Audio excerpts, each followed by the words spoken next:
KDRT ya kan, dia diberitahu dengan orang yang istilahnya ya saya nggak tahu ya. Kalau saya hidup dalam yang saya bilang tadi, kerjaan saya jasa.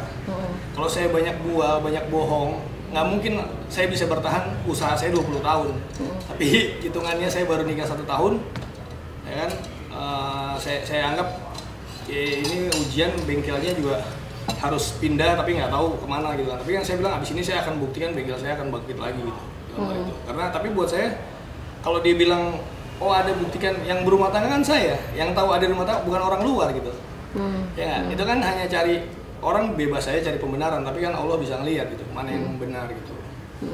Itu aja. Kalau saya emang misalnya ada kesalahan yang saya nggak tahu istilahnya kan, emang yang saya lakukan malam itu adalah yang saya ingat itu kejadian itu udah. Abis itu saya pulang udah nggak ada. Ya itu aja sih. Waktu saya ngurus ibu saya sampai masuk ke ruang ICU itu aja.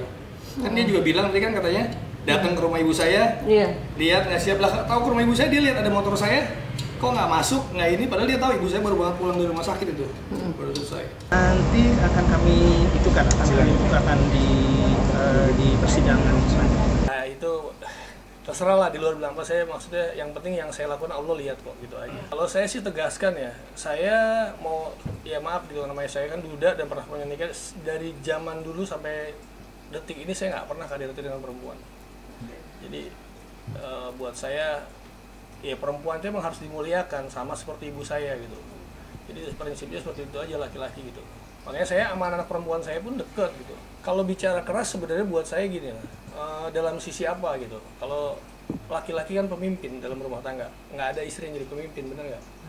Nah jadi buat saya ketegasan saya dalam rumah tangga adalah yang berhubungan dengan akidah, dengan syariat ya harus benar-benar tegas gitu, nggak bisa pelintot-pelintot gitu, ya hitam, putih ya putih, nggak bisa abu-abu gitu dalam Islam kan. Kalau dibilang drama sebenarnya saya namanya jalan udah nikahnya resmi segala macam ya kita jalankan aja, karena apa, semuanya itu kan saya bilang jodoh mau rezeki udah Allah yang atur.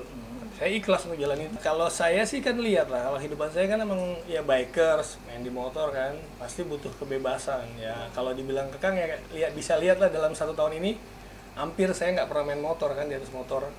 Ya, jadi yang nilai kalian sendiri dikekang atau enggak ya bisa nggak, saya sih nggak bisa tanya ke Nyai gimana. Kalau untuk masalah gugatan ya memang dibilang kaget ya sudah pasti kita juga kaget ya, artinya itu secara mendadak ya, yang dimana kita juga nggak ada konfirmasi lebih lanjut ke pihak kami juga ataupun langsung kepada klien kami. Makanya ya sudah, kalau memang sudah itu semua sudah terjadi ya kita hanya bisa menjalankan aja. Artinya kita akan datang ke persidangan, kita akan menghadiri seluruh agenda persidangan, dan kami akan sebagai kuasa hukum saya akan tetap membela hak kepentingan hukum klien saya gitu loh. Jadi segala aspek hak-haknya dari Mas Andri ini akan kami perjuangkan sebagai kuasa hukum. Kalau untuk masalah ingin mempertahankan atau tidak, memang kan artinya dari pihak Nyai sudah mengajukan gugatan.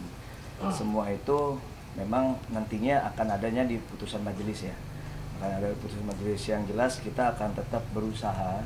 Artinya di sini berusaha ini adalah sebetulnya klien saya ini ingin tetap berjuang untuk anak sebetulnya. Dalam hal ini untuk anak, semuanya itu buat anak gitu. Dan siapa sih yang rumah tangga yang pengen pecah atau retak gitu, apalagi ini udah ada anak yang dimana anak itu baru lahir gitu loh, yang lagi lucu-lucunya. Makanya ya di situ nanti kita akan coba untuk perjuangkan hak-hak kepentingan hukum klien kami. Namanya udah ada anak ya, apapun kita sebagai laki-laki kalau bisa kita pertahankan, kita pertahankan. Ya karena rumah tangga itu kan ya hal yang dibenci Allah sebenarnya pisah gitu caranya. Tetapi dengan upaya kita sebagai manusia udah melakukan hal yang baik, ya kan, yaitu dengan mediasi. Kalau misalnya bicaranya ternyata nggak ketemu ya berarti udah takdirnya Allah, jodohnya sampai situ gitu aja kan. Nggak mungkin kita bisa paksain takdir Allah gitu. Sebenarnya saya maunya baik-baik gitu, bareng-bareng, buang ego aja udah selesai ya nggak. Buang ego, satuin rasa buat saya, buat anak. Datengin dong rumahnya. Jangan datengin, masih ada nggak? Kalau hal seperti itu sih, karena kan dia bilang budaya sih ya sebenarnya, tapi kan nggak mungkin langsung saya bilang sembuh, tapi pelan-pelan saya bersabar gitu kan.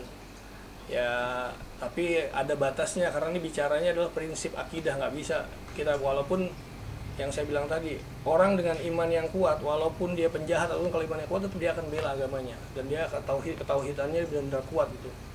Bicara tauhid ya lu nggak bisa minta dengan siapapun kecuali Allah, gitu aja kan. Kalau saya sih beberapa kali sih saya nggak tahu ya, karena kan gini lah, kan saya nggak ada di koridor masa lalunya sebenarnya gitu kan, hal yang dilakukan. Cuma kalau yang saya selama sama saya ya kayak ikut saya aja ziarah atau ke majelis tuh, yang saya tahu ya ikut itu aja, ikut apa kegiatan aktivitas saya yang biasa saya lakuin gitu. Kalau mistis ya karena mungkin yang seperti dia sampein ya, sering di media kan apa budaya, culture atau apa kan, sebenarnya ya itu menurut persepsi Nyai kan. Saya nggak menjalani itu gitu, bukan hal-hal itu yang bukan saya kerjain gitu. Saya nggak bisa menilai orang sih, kita kan manusia gitu. Yang bisa memponis manusia sebenarnya adalah Allah apapun. Jadi orang hanya, makanya kayak saya nggak, orang mau ngomong apapun ya udah saya ikutin apa yang diajarkan sama guru, saya ikutin koridornya. Kalau emang salah berarti emang kita manusia perlu banyak belajar, bukan bicara kalau hijrah ya mungkin kayak udah kayak ulama atau itu benar hijrah apapun. Kalau kita jatuhnya masuk belajar hijrah, belajar untuk menuju ke hijrah ke jalannya Allah, itu aja. Saya ini hidup pengen ibadah, malas dengan kebohongan, bener nggak? Kalau saya kan dari awal emang pengen pernikahan itu kan istilahnya sering diingatin sama guru bahwa ibadah paling panjang adalah pernikahan gitu kan. Ya kan nanti pasti nggak mungkin semulus itu kan, ada fasenya kadang-kadang 1 tahun pertama apa 2 tahun seperti itu. Tinggal kita menyikapinya aja gitu.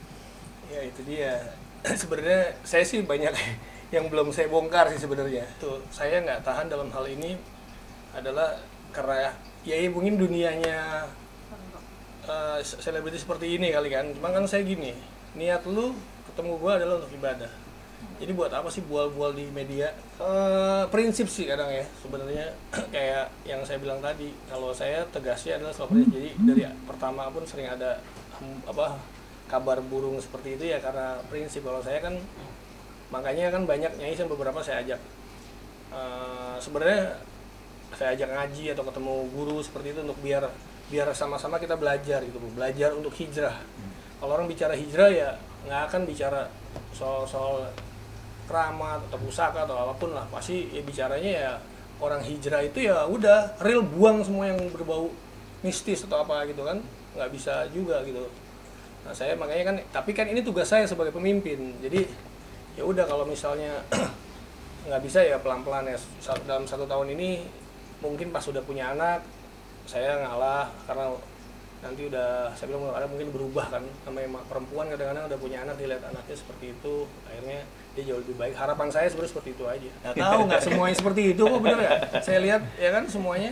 Tapi kalau bicara ada hijrah kan nggak seperti itu juga kita. Mungkin nanti kalau ini kita berharap lah akan Nyai juga sama-sama legowo, saya juga kita jadi lebih baik, kita nggak tahu kan.